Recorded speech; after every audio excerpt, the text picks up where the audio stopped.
절개의 위치, 가급적이면 기존에 갖고 계신 주름 선처럼 보이게 하는 것이 좋은데요. 겨드랑이에 여러 개의 주름이 있으시면 그 여러 개 주름 중 하나를 수술을 하게 되기 때문에 실제로 수술 후 1년 반 정도 지나면 주름 부위와 절개 부위를 구별하기 어려운 경우가 많이 있습니다.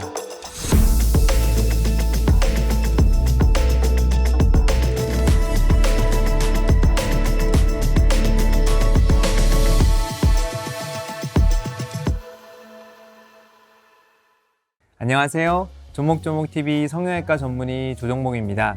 오늘 시간에는 겨드랑이 절개를 통해서 가슴 확대를 수술하신 분들을 위한 영상입니다. 겨드랑이 절개로 내시경을 이용해서 가슴 확대 수술을 하고 나서 흉터 관리를 어떻게 해야 하는지에 대해서 설명드려볼 예정인데요. 사실 겨드랑이 절개를 선택하시는 분들의 가장 큰 특징은 흉터 걱정이 많으시기 때문에 수술하시고 나서 자국이 별로 보이지 않는 겨드랑이 절개를 선택하시는 경우가 많이 있습니다. 우선 기본적으로 흉터를 관리하는 방법에서 가장 중요한 것은 정확한 위치에 잘 절개를 하고 절개의 길이를 최소화하면서 수술 봉합 시에 흉터가 벌어지지 않게, 흉터가 두껍게 생기지 않게 잘 수술하는 것이 가장 중요합니다. 우선 저 같은 경우에는 절개의 위치는 겨드랑이 완전 안쪽에 있는 주름에 수술을 하기보다는 조금은 앞쪽에 수술을 하게 되는데요. 일단 너무 깊숙한 곳에 절개를 할 경우에는 수술 과정에서 당겨지는 부분이 마찰이 생기기도 하고 또 중요한 신경이나 혈관을 다치게 할 우려가 있기 때문에 생각하시는 가장 깊은 주름보다 조금 안쪽, 앞쪽 부분에 절개를 하게 됩니다. 절개의 길이는 보통 3.0에서 3.3cm로 절개를 하고 있는데요. 이게 조금 길게도 절개를 해보고 좀 욕심을 내서 짧게도 절개를 해봤을 때 너무 짧게 수술을 할 경우에는 아무래도 기구의 마찰이나 피부가 당겨짐으로 인해서 피부 손상이 생겨서 오히려 착색이 되는 경우가 많고, 불필요하게 너무 길게 절개를 할 경우에는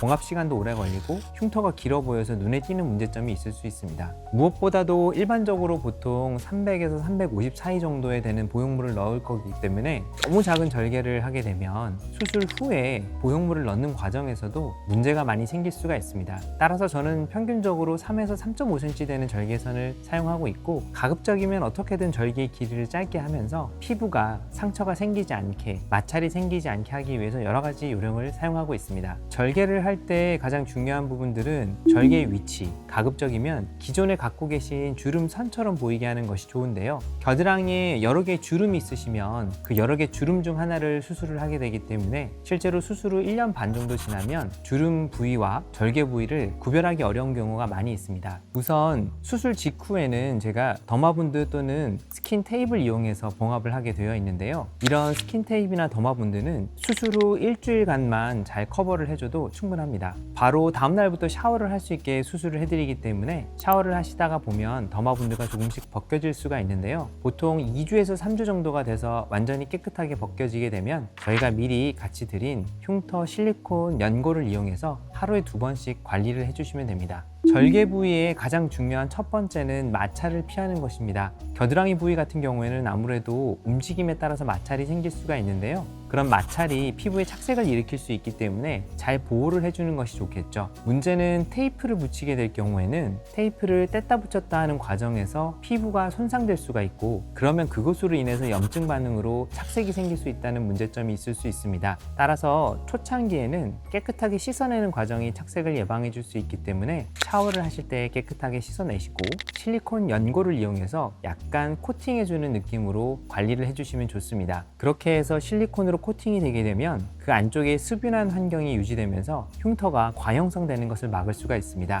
일반적으로 수술 후에 한 달이 지나게 되면 저는 실리콘 시트 제품을 구매해서 붙이는 것을 추천드리고 있습니다. 제가 선호하는 제품은 두께가 두껍지 않고 얇은 실리콘 시트를 선호하는데요. 두꺼운 것이 아무래도 눌러주는 압력이 좋기 때문에 볼록하게 튀어나온 흉터에는 이렇게 두꺼운 실리콘 시트가 좋습니다. 하지만 절개 후에 바로 두껍게 되지는 않기 때문에 얇은 실리콘 시트를 사용하게 되는데요. 두꺼운 실리콘 시트를 사용하게 되면 발생할 수 있는 문제는 특히 겨드랑이 부위에는 두꺼운 시트가 잘 붙어 있지 않고 땀이 조금이라도 차면 쉽게 떨어지는 문제점이 있을 수 있습니다. 그런 부분들을 예방하기 위해서 주변에 테이프를 붙이게 되면 오히려 테이프 때문에 착색이 되는 문제점이 있기 때문에 실리콘 시트를 사용하실 때는 저는 가급적이면 테이핑을 추가로 하지 않아도 되는 제품을 두껍게 붙이는 것을 추천해 드리고 있습니다. 만약에 이 실리콘 시트를 붙인 것이 잘 떨어진다면 약간 폭을 두껍게 잘라서 붙이시게 되면 접착되는 부위가 조금 넓어지기 때문에 잘 떨어지지 않을 수 있습니다. 보통은 이렇게 경과를 보면서 제가 3개월차 경과를 볼 때 흉터의 두께가 두꺼워지지 않았는지를 확인해 드립니다. 그 시기에는 어느 정도 증식기가 끝나가는 시기에 이르기 때문에 만약에 흉터가 조금 두꺼워진 부분이 있다라고 하면 저는 스테로이드를 이용한 흉터 주사를 놔드리고 있는데요. 아무래도 스테로이드를 이용해서 주사를 맞게 되면 두꺼워져 있는 흉터를 작게 만드는 데는 가장 효과적이고 좋은 방법이기 때문에 우선은 두께가 두꺼워지지 않은지를 살펴보고 있습니다. 그리고 또한 이 시기부터는 약간의 착색이 있을 수가 있는데요. 착색이 되는 것은 두 가지가 있습니다. 첫 번째는 적혈구의 색깔인 붉은색으로 보이는 것이 있고, 두 번째는 정말로 멜라닌 세포에 의해서 멜라닌이 축적되어서 갈색으로 진하게 착색이 되는 과정입니다. 이때 사용하는 레이저는 종류가 조금 다른데요. 1064 나노미터를 가지고 있는 Nd:야그를 이용해서 갈색 흉터에 레이저를 쏴드리는 경우가 있고, 또는 532 나노미터의 KTP 레이저를 이용해서 붉은색의 적혈구 색깔을 빼주는 형태로 레이저를 치료해 드리기도 합니다. 대부분의 경우에는 붉은색이 오래 남아있기보다는 갈색으로 약간씩 색깔이 남는 경우가 있는데요. 특히 피부 톤 자체가 조금 어두우신 분들 같은 경우는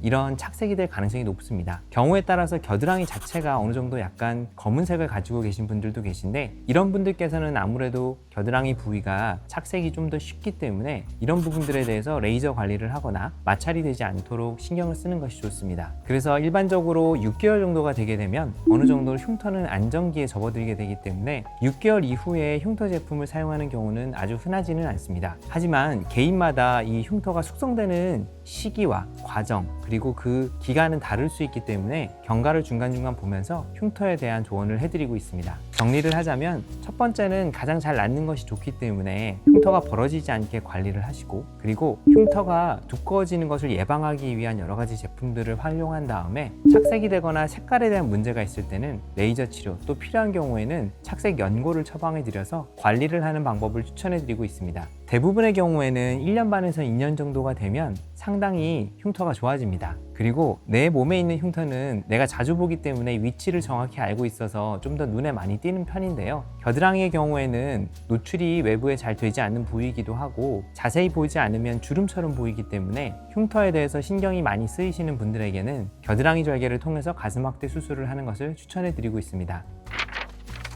이번 시간에는 겨드랑이 절개 방법을 사용해서 가슴 확대 수술을 하셨을 때 절개 부위 흉터 관리를 하는 방법에 대해서 설명드려 보았습니다. 이렇게 수술을 하셨을 때 시기에 맞게 현재 상황에 맞춰서 관리를 잘 하시면 특별한 문제 없이 잘 회복을 하실 수 있고, 혹여나 비후성 반응으로 두꺼워지거나 너무 많이 벌어진 흉터의 경우에는 제가 국소 마취를 통해서 흉터 성형술을 해드리는 경우도 있기 때문에 흉터에 대해서 너무 걱정하지 마시고 가슴 확대 수술에 대해서 고민해 보시면 좋을 것 같습니다. 겨드랑이 절개 부위 관리 방법에 대해서 추가적으로 궁금하신 사안이 있으면 아래 댓글창에 댓글을 남겨주세요. 제가 하나하나 잘 읽어보고 조목조목 답변을 드리도록 하겠습니다. 지금까지 조목조목TV 조종목이었습니다.